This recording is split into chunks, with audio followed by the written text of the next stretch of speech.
আমরা খবর রাখবো, যে কটা যারা মারছে সবগুলো খবর নেবো, চিন্তা করেন না। দিন আসবে, আর অল্প কয়দিন। ইনশাল্লাহ। আপনি আল্লাহ ডাকেন, আল্লাহ যেন সেই দিন দেয় যে এগুলিকে যেন উপযুক্ত শিক্ষা দিতে পারি। ওই জন্য তো বেঁচে আছি, বাঁচায় রাখছে তো আল্লাহ ওই কারণে।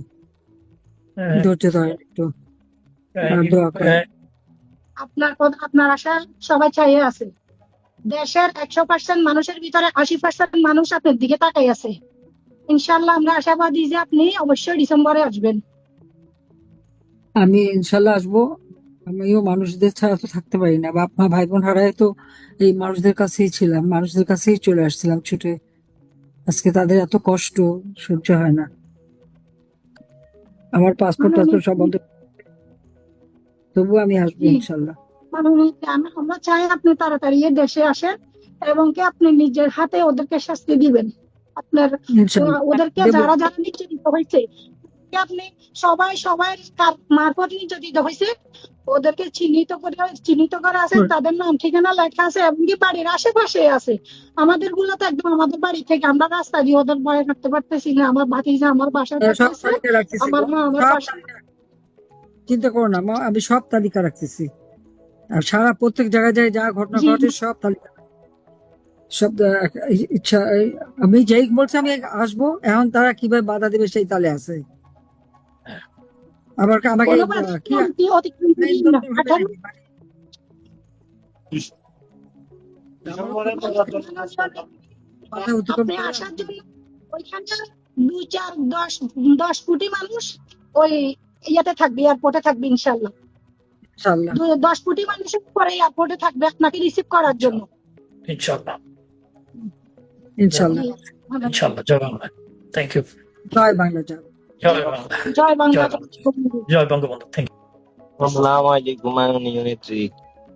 আপনার 2024-এর নভেম্বর মাসের 24 তারিখে স্কুলে যাওয়ার পথে এই বড় অফিসের সামনে সন্ত্রাসীরা 30+ লোকজনে আমাকে মারধর করছে, তারপরে আপনার থানা পুলিশে দিয়ে দিছে। তো জেলমেল খাটাইছে আপনার, তারপরে ওই সন্ত্রাসীরা বাড়িঘর লুটপাট করছে।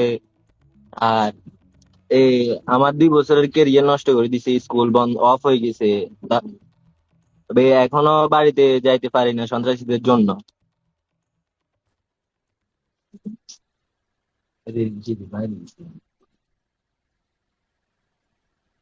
তুমি তুমি আবার পড়াশোনা করতে পারবা, নিশ্চয়ই পারবা, সেদিন আসবে। পড়াশোনা এরকম তো হয় নষ্ট, আমাদেরও হয়েছে ইনশাল্লাহ, কতবার। ইনশাল্লাহ, আমার আব্বা জেলে গেছে, স্কুল বন্ধ হয়ে গেছে। আর এই শেষ বেলা তো ইনশাল্লাহ, ইনশাল্লাহ আপনি আসলে হবে ইনশাল্লাহ। হ্যাঁ ইনশাল্লাহ সবাই। আমি তো বলছি যে যারা যারা এরকম পড়াশোনা করতে পারে নাই, তাদের প্রত্যেকের পড়াশোনার ব্যবস্থা করে দেবো আমি, সব খরচ ইনশাল্লাহ দেবো। আর যারা এদের ইনশাল্লাহ, সার্টিফিকেট দিয়ে গেছে তাদের সার্টিফিকেট দিয়ে দেবো। আর যারা এটা করে দিচ্ছে তাদের তো উপযুক্ত শাস্তি দেওয়া হবে। আর দিন আসবে, চিন্তা করো ইনশাল্লাহ, না। ইনশাল্লাহ। জয় বাংলা, জয় বঙ্গবন্ধু। আমি ইংরেজি আলহাজ, 9 নম্বর ছাত্র, যুবলীগ কর্মী। আমরা দুনো ভাই যুবলীগ কর্মী ছিলাম। আপা, আমরা আচ্ছা। সবসময় আমরা যে মাইরা ফেলেছিল যে যে একরাম চেয়ারম্যানের শিষ্য ছিলাম, 2 ভাই। হুম। পুরা এই বিগত 5 তারিখের পর থেকে আমাদেরকে অনেক নির্যাতিত করছে, হয়রানি করছে, আমাদের বাড়িঘর লুটপাট করছে। আমাদের নামে যে 4 নভেম্বরে কি কয় যে চট্টগ্রাম কোতোয়ালি থানা ভাঙচুর মামলা দিছে। আমরা 2 ভাই একসাথে জেল কাটছি প্রায় 3 4 মাসের মতো। এরপরে ফেনীতে দিছে বিএনপি নেতা মারছি কইয়া একটা মামলা দিছে। ওই মামলাতে খাটছি ধরেন 3 মাস, 3 মাস 17 দিন পরে বাইরে। এরপরেও তবুও আমরা বাড়ি বাড়ি ছাড়ি না, বাড়ির থেকে কোনো দিকে যাই না, আমাদের কোনো রুজি রোজগার নাই, টাকা পয়সা নাই। ওই কারণে আমরা কোনো দিকে যাইতে পারি নাই, 2 ভাই বাড়িতে ছিলাম। তো এই বাড়িতে থাকার কারণে আমরা বাড়ি থেকে দুনো বাইরে আমরা সরাই দিতে চাইছি, দুনো ভাই মারিয়ে ফেলালে আর কেউ থাকবে না, আমাদের পরিবার কেউ করবে না, এটা বলছে। বলে আমাদেরকে মারধর করছে। আমরা আমরা দুনো ভাই অনেক নির্যাতিত হয়েছে আগে থেকে। আমরা আমাদের সময় থাকতে ওই সময়ও মানে আমাদের লোকজনকে দৈরা দৈরা, এই যে আমাদের এমপি মহোদয় নিজাম হাজারি কাছেও আমাদের অনেক বিচার দিছে, অনেক মামলা মোকদ্দমা আমাদেরকে দিছে। ওই সময় এ, অনেক করছে, করার পরে লাস্ট 5ই আগস্টের পরে বেশি করে লাইছে এখন, বেশি করে লাইছে। আমরা কোনোদিন মানে আমরা অনেক নির্যাতিত। আর সবসময় আমরা সবসময় নেতা কর্মীদের সামনে থাকতাম। আমরা আওয়ামী লীগের নেতা কর্মীদের সামনে থাকতাম আমরা দূরে। আমি যে আব্দুল ওহাব।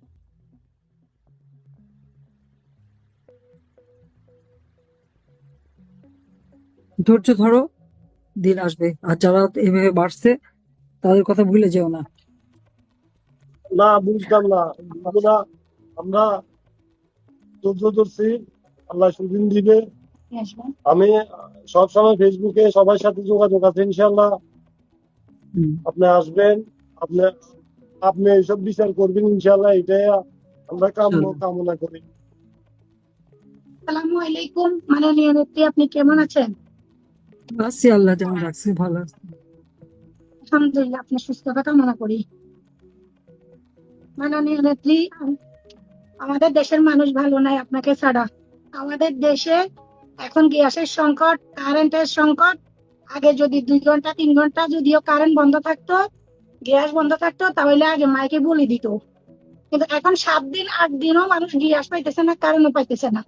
বিগত 17 বছরে আপনি যেগুলো করে দিয়েছেন, দেশকে বিদেশি রূপান্তর করছিলেন, কিন্তু এখন ওনারা যে 2 বছর 3-4 মাস হয়েছে যে অত্যাচার শুরু হয়েছে, এটা গত মনে হয় 30 বছরে এত অত্যাচার মানুষ দেখেন। যে মানে গত 30 বছরে কখনো এত অত্যাচার মানুষ সম্মুখীন হয় না। এখন এই গত কয়েক মাসের ভিতরে এত মানুষ নির্যাতিত, এত দর্শন, এত খুন, এত মানে নির্যাতিত মানুষ। দিনে দিনে দুপুরে ডাকাতি, দিনে দুপুরে আপনার চোর রাস্তাঘাটে। আমার মেয়ের নিরাপত্তা নাই, অন্য কোনো মেয়ের মহিলা কোনো নিরাপত্তা নাই মাননীয়। আরে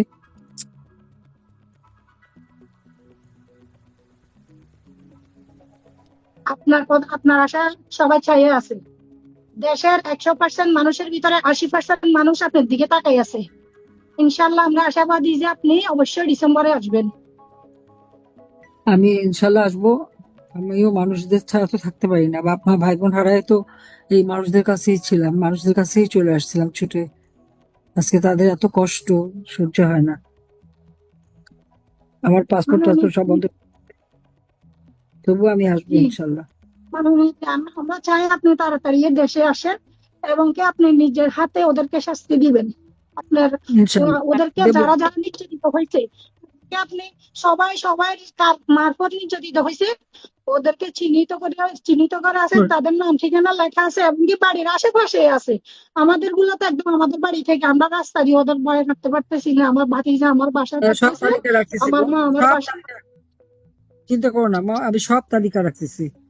আর সারা প্রত্যেক জায়গায় যাই যা ঘটনা জি, ঘটে সব তালিকা, সব ইচ্ছা আমি যেই বলছি আমি আসবো, এখন তারা কিভাবে বাধা দেবে সেই তালে আছে। হ্যাঁ। আবার আমাকে কোনো বাধা কি অতিক্রম করি না। আইনগতভাবে 18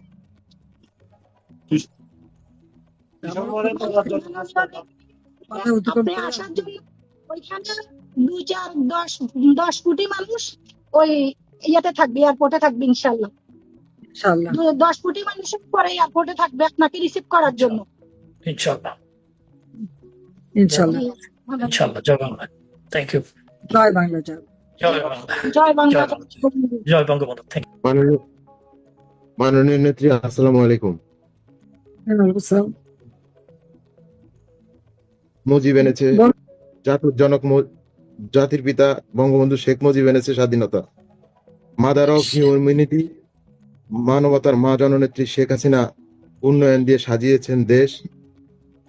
আজকে সারা গোটা বিশ্বের মানুষ দেখতে পেয়েছে আওয়ামী লীগের পতাকা তলেই শান্তির পরিবেশ।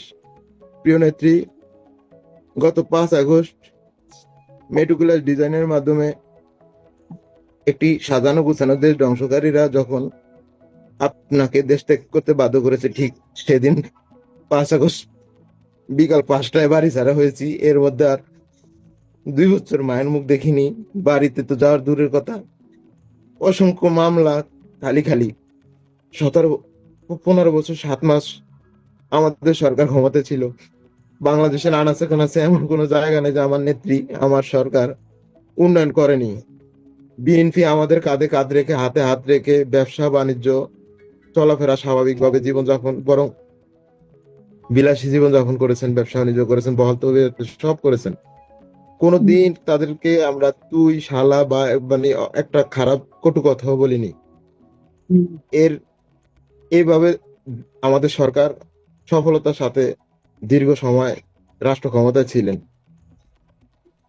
আন্তর্জাতিক এবং দেশীয় ষড়যন্ত্রের মাধ্যমে আপনাকে দেশ ত্যাগ করতে বাধ্য করার পর থেকে আমাদের সারা বাংলাদেশে যেভাবে নেতাকর্মী মবের শিকার হচ্ছে, অসংখ্য শত শত আমার ছাত্রলীগ, যুবলীগ, শ্রমিক লীগ, স্বেচ্ছাসেবক লীগ, ওলামা লীগ, মৎস্য লীগ, আওয়ামী লীগের সহযোগী সংগঠন যে জীবনে একবার জয় বাংলা কইছে, তার বাড়িতে ভাই রাসেল, আপনি আপনার কথার মধ্যে চলে আসুন, আমাদের আরো কয়েকজন আছেন, প্লিজ। গত 29 তারিখ, গত তোমাকে 29 কিভাবে তারিখ মারছে সেটা বলো। তুমি কিভাবে মার খেয়েছো সেটা বলো। জি। 5 আগস্টের আর পরে কারা? সেপ্টেম্বর মাসের 11 তারিখে হুম, গুলিস্তান গোলাপ শাহ মাজারের কাছ থেকে মোবাইলের ডিসপ্লে লাগায় বাসে উঠতে নিছি। ঠিক ওই মুহূর্তে ছাত্র দলের আমাদের এলাকার প্রফেশনের 5-7টা পোলাপান, ঢাকার পোলাপান সহ ওরা 20-22 জনের মতো, ওরা আমারে ওই জায়গায় সর্বোচ্চ মব করে, নজরুল ভাই যেই কথাটা বলছে আমি ওনার কাছে আমার বক্তব্যটা বলছি, আমি বক্তব্য দীর্ঘায়িত না করে ওইটা সংক্ষিপ্ত। ওইখানে আমার দীর্ঘ সময় মার যতক্ষণ 4টার দিকে 1,80,000 টাকার মতো মোট দিয়া তারপর ওইখান থেকে ছাড়া হয়েছে। গত 29 তারিখ 2 বছর যাবত তার বাড়িতে যাইতে পারে না, কিছু না। এর মধ্যে আমার আম্মা খুব অসুস্থ। আমার বড় বোন বলছে, রাসেল যদি মন চায় শেষবার মতো কোনোভাবে যদি পারো একটু লুকে টুকে যেমন আমার একটু দেখে যা, মনে হয় মায়ের বাঁচবো না, শুধু তোর টেনশনে, তোর জীবনে তোর জন্য মায়ের শেষ হয়ে গেল। তো অনেক কথার পরে কান্নাকাটি করে দেই, সবাই কান্নাকাটি করে। আমি নেত্রী, আমি জানি যে আমরা নিরাপদ না এখন, গোটা বাংলাদেশের কি আপনি যাওয়ার পরে গোটা বাংলাদেশ নিরাপদ না।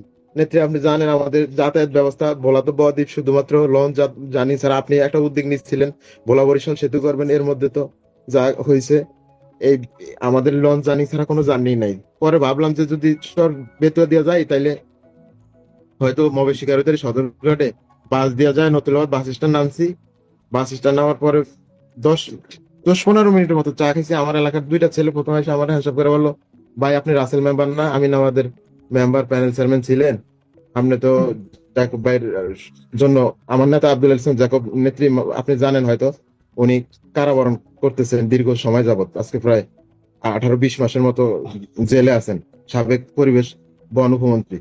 আমি ওনারই কর্মী। ও তো এরপরে 2 বছর ধরে জেলখানায়। ও তো 2 বছর ধরে জেলখানায়। 2টা ছেলে আমার আইসা যখন বলছে, তখন আমি মাস্ক পরা, ক্যাপ পরা, মানে নিরাপত্তার স্বার্থে প্রতিনিয়ত মব সন্ত্রাস সব মিলে নিজের একটু চিন্তা করছি যে একটু সেফটি ভাবে যাই। পরে আমি মাস্কটা খুলে চাটা, আমার চায়ের কাপটা হাতে, তো ওই ছেলে এসে কয়, ভাই আমার চিনেন নাই? আমি আপনি যদি চিনি, আপনি অমুক ইউনিয়নের মেম্বার ছিলেন না?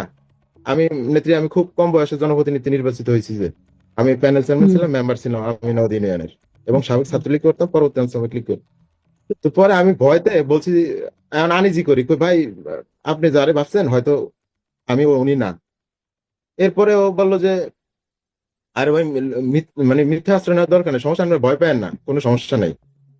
পরে এই পাশে দাঁড়ানো অবস্থায় এই পাশে উনি ফোনে কথা বলছে। ফোনে কথা বলার আমি আর অতটা মিন করি নাই যে কার সাথে কথা বলবো বা কি আসে বিষয়। পরে আমার ভাই একটু কথা শুনে এই পাশে আসেন। তো এর মধ্যে অটো আসছে, অটো তো অলরেডি উঠছি, আমি ভাই ভাই চলে যাইতেছি, তো অটোটা একটু টান দিছে সামনে। এর মধ্যে পিছন থেকে ওরা আরো 2টা, একটা বাইক প্রথমে দাঁড়াইছে, এসে বলতেছে যে এই অটো ড্রাইভার বলছে যে, ব্রেক কর। তো ব্রেক করছে, তো বন্ধ কর। তো উনি বন্ধ করছে। আমার কয় নাম। আমি ওনার দিকে তাকাই, কই, ভাই আপনার সাথে কি আমার কোনো ধরনের ঝামেলা আছে? ভাই নাম তো বলছি নাম। তো আমি আবার জিজ্ঞাসা করছি, ভাই আমি একটু অসুস্থ, আমি তো আপনার নামতে পারবো না, নামলে ইমন ফোনটা একটু ধরো, ওই ফোনটা ধরো। আমি নামতে গেলে আপনার আমার ঘাড়ে ইয়াতে ব্যথা আছে, মানে ভয়ের সাথে আমি দেখে ওগুলো বুঝছি যে একটা ঝামেলা হইবে। পরে আমার ওই যে পিছন থেকে একটা ছেলে হ্যাংলা পাতলা করে আইসাই, ও পিছন থেকে আইসাই কলারটা ধরে একটা ঝাটকা দিয়া প্রথমে নিচে নামাইছে। ফোন দেয় না দেখে প্রথমে দুই পাশে অনেকগুলা চড় দিচ্ছে। পরে আমি নীরব ভূমিকায় ফোন দিয়া কই, ভাই আমার ফোনে চার্জ নাই, ফোনটা অফ করে লাগছে সাথে সাথে। আমার ফোনের মধ্যে আমি যতটা গ্রুপের সাথে আছি এবং আমার প্রতিটা দলীয় পোস্ট, আমার প্রথমে এক পোস্টে এই ইয়াটা দেখছে। আমি সবসময় আমার ডিসপ্লের উপর আমার সবকিছুতে এই ছবিটা রাখি। এরপর আমার নেতা নেতা সহ যে শেখ হাসিনা, শেখ হাসিনাতে আস্থা, শেখ হাসিনা আসবে, বাংলাদেশ আসবে, এই আরে যতটা এটা দেখছে ততটা বাড়ি দিচ্ছে, যত এডি ছবিটি এরকম টানছে আর আমার ততটা বাড়ি দিচ্ছে। মনে হয় 4-5 জন লোক এসে সামনে দাঁড়াইছে, কয় সরকার বিরোধী প্রপাগান্ডা ছড়াই নাকি শেখ হাসিনার যার সন্তান আমরা, আমরা এই দেশে বলে থাকার কোনো অধিকার নাই, আওয়ামী লীগ করে নাকি অধিকার নাই। আপনি যেভাবে নিরাপত্তা চাদরে ঢেকে রাখছিলেন গোটা দেশ, নেত্রী আজকে সারা বাংলাদেশের প্রত্যেকটা পাড়া মহল্লায়, চায়ের দোকানে, প্রত্যেক জায়গায় আলোচনা শুধু শেখ হাসিনা আসবে, বাংলাদেশ আসবে, বাংলাদেশের মানুষ মুক্তি পাবে। নেত্রী আমার মা এখন আমাকে উৎসর্গ করে দিছে, আপনার জন্য যদি জীবন দিতে হয়, আমি আল্লাহর কসম আমার নিট দিতে, আমি সবার এই যে আমার ফ্যামিলির সাক্ষী রেখে বললাম, আপনার জন্য আমার মতো এরকম লাখ লাখ নেতা কর্মী আছে, লাখ লাখ বাঙালি আছে, বা লাখ লাখ সাধারণ মানুষ আছে, জীবন উৎসর্গ করবো। আপনি বাকি গোটা কোটি কোটি মানুষের নিরাপত্তা দেন, আপনি বাঁচান। নেত্রী আপনি যেভাবে নিরাপত্তা দিয়ে দেশটা ঢাকা রাখছেন, আপনার দেশ এরকম নাই। ওরা দেশটারে ধ্বংস করে দিচ্ছে। প্রতিনিয়ত আমাদের নেতা কর্মী লাশ নদীতে ভাসে, আমাদের আমাদের কত নেতা কর্মীর মা বোনের ওরা বাসায় ঢুকে দর্শন করে, সামনে থেকে নিয়ে যায়। আমাদের মায়েদের দেখ, কোনো তুমি নিরাপত্তা নাই। তুমি এত আজকে গোটা ইমোশনাল দেশে না। আমাদের কোনো নিরাপত্তা নাই, আমরা গোটা বাঙালি। সাইমন, তুমি এত আজকে এত ইমো না, কাঁদো না, কাঁদো না, কাঁদো না, কাঁদো না, থামো, আজকে থামো, কান্নাটা তো শরীর খারাপ। আপনি আপনি মাতৃত্ব স্নেহে যেভাবে না না, আমি গোটা আছি দেশের তো, বেঁচে তো মাতৃত্বের আছি। আসল দিয়া আপনি সেভাবে সব রেখে গেছেন নেত্রী। আপনি দেশে কেউ কোথাও কেউ শান্তিতে নাই। আল্লাহর কসম প্রত্যেকটা মানুষের যদি কসম দিয়ে জিজ্ঞাসা করা, বিএনপির একাধিক মানুষ বলতেছে যে আমরা কেউ কেউ ভালো নাই, কোথাও কেউ ভালো নাই। গোটা কয়েক মানুষ নিজেদের স্বার্থের জন্য এই ইউনুস বাটপার সিটার আল্লাহর গজব পড়বে এই শয়তান মানুষরূপী শয়তানের উপরে। ওরা দেশ বিরোধী, আমি একটা কবিতা লিখছি, মিথ্যা মামলা, মবের শিকারে, নির্যাতনে, নিপীড়নে কাঁদতেছি আজ কত শতদিন, যে মানুষ থাকতে পারতাম না পরিবার সঙ্গীবিহীন, কঠিন সময় কাটাচ্ছি জেল থানা কোর্ট, জালিম ইউনূস এবং তারেক দেশ ধ্বংসকারীরা করেছে আওয়ামী লীগ দমন, দেশ ধ্বংসকারী জোট। আজ অশ্রু সিগ্ধ চোখে কেঁদে ওঠে মন, ভুলতে পারবো না কখনো 75-এর 15 আগস্ট এবং 5ই আগস্ট 2024 সন। নেত্রী শেখ হাসিনা আসবে, বাংলাদেশ হাসবে। শেখ হাসিনা ভয় নাই, জীবন দিয়ে রাজপথ ছাড়ি নাই। শেখ হাসিনা এগিয়ে চলো, আমরা আছি তোমার সাথে। শেখ হাসিনা আমাদের মা হয়, আমরা যারা 75-এর পরে জন্মগ্রহণ করেছি, আমাদের লাখ লাখ নেত্রী আপনার জন্য জীবন উৎসর্গ করার জন্য। আমি তো আমার মারে সাক্ষী রেখে বলছি, আপনার জন্য আমার জীবন, আমার আম্মাই বলছে যে শেখ হাসিনার জন্য জীবন দেওয়া লাগলে দিয়ে দিবি, কোনো সমস্যা নেই নেত্রী। আরে আমরা মরে গেছি, আমাদের মরার কিছু নেই। আমার লাখ লাখ আমার দলীয় নেতা কর্মী ভাইরা আজকে আজকে অনিরাপত্তা। আমরা শেখ হাসিনার প্রত্যাবর্তনের সাথে সাথে আমাদের প্রত্যাবর্তন ঘটবে। আমরা লাখ লাখ কোটি কোটি নেতা কর্মী বেশ, দেশ তুমি এবং দেশের তুমি বাহিরে, এত আমরা ইমোশন হয়ে আমরা আপনার ধৈর্য ধরো, অপেক্ষায় গোটা দেশ নেত্রী। তোমার আপনি মাকে সালাম দিও। চিন্তাই করতে পারবেন না, এই থামো, এয়ারপোর্ট দাঁড়াও থেকে দাঁড়াও, সেই গাজীপুর, এইদিকে সদরঘাট, আরে থামো, ওইদিকে তুমি এত সাভার। কথা নেত্রী বলছো না। নেত্রী আপনি ধীরে ধীরে যাও। আমাদের দেশটাকে বাঁচান, আমাদের দেশটাকে বাস, তুমি বাঁচান, তুমি দেশের কাঁদো না, মানুষকে তুমি কাঁদো বাঁচান। না, তুমি ধৈর্য ধরো, থামো। তুমি এত কথা বলো না, তুমি একদম বেশি ইমোশন হয়ে গেছো। এই সময় এত অসুস্থ হয়ে যাও, বা সাবধানে থাকো। মাকে আমার সালাম দিও, আর বলো আমি তো আসছি, যেখানে আসি দেখে তো সবার সাথে কথা বলতে পারি।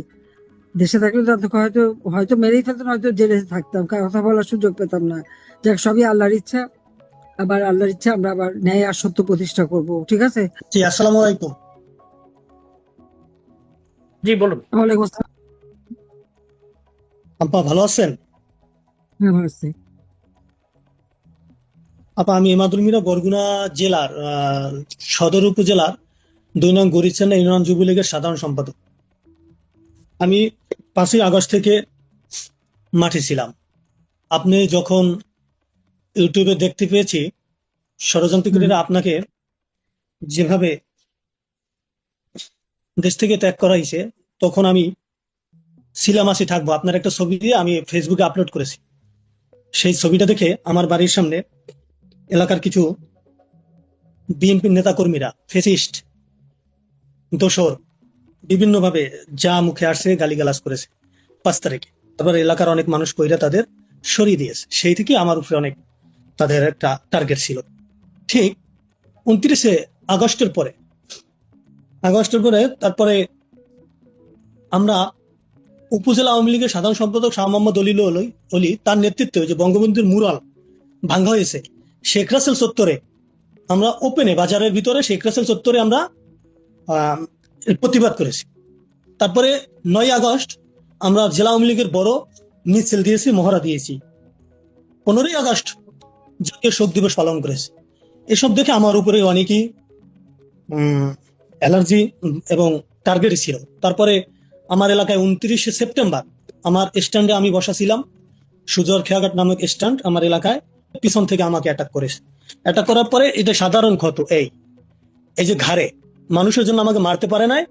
তারপরে আমি হসপিটালে গেছি, ওই গেল সেই মারামারি। তারপরে 24-এর তারপরে আমার নামে কিশোর গ্যাংয়ের একটা মামলা দিয়েছে, যে মামলায় আমি 3 দিন জেল খাচ্ছি। পরীক্ষার কথা বলে, আমি তো নানক স্যারের ভার্সিটিতে পড়াশোনা করি, পরীক্ষার কথা বলে আমি 3 দিনের মধ্যে জামিন নিয়েছি। আমাদের ছাত্রলীগের পোলাপানে একটা ঝামেলা করছিল, ওখানে আমি 5 নম্বর এজার নামে আসামি ছিলাম। আমাকে রাত্রে, আমি জানিও না, এ বিষয়ে আমি অবগত ছিলাম না, আমাকে রাতে ধরে নিয়ে আসছে। সেই ধরে নেওয়ার পরে 3 দিন জেল খেটে আমি ওই মামলা এখন হাজিরা দিই। আপনিও নাই আর আমরা ভোটও দিই কাউরে। আপনি যে সময় আসবেন সেই সময় আপনার ভোট দিন। মানে তো কায়দা করে থুয়ে গেছে এখানে, আমি এখানে আসতাম দিয়ে আমি কইছি আমি টুঙ্গিপাড়া যাবো। দোয়া করবেন আমার জন্য দোয়া করবেন। তবে এরা আজকে থেকে কথা তো কইতে পারতেছি না সবার সাথে। ধৈর্য ধরো, আল্লাহ ডাকো যেন এই জালেমদের হাতে দেশটা রক্ষা পায়। এবং সেটা আমাদের করতে হবে, খুব শিগগিরই শুরু করতে হবে, তাছাড়া এইভাবে একটা দেশ চলতে পারে না। তো ভালো থাকো, ঠিক আছে? তো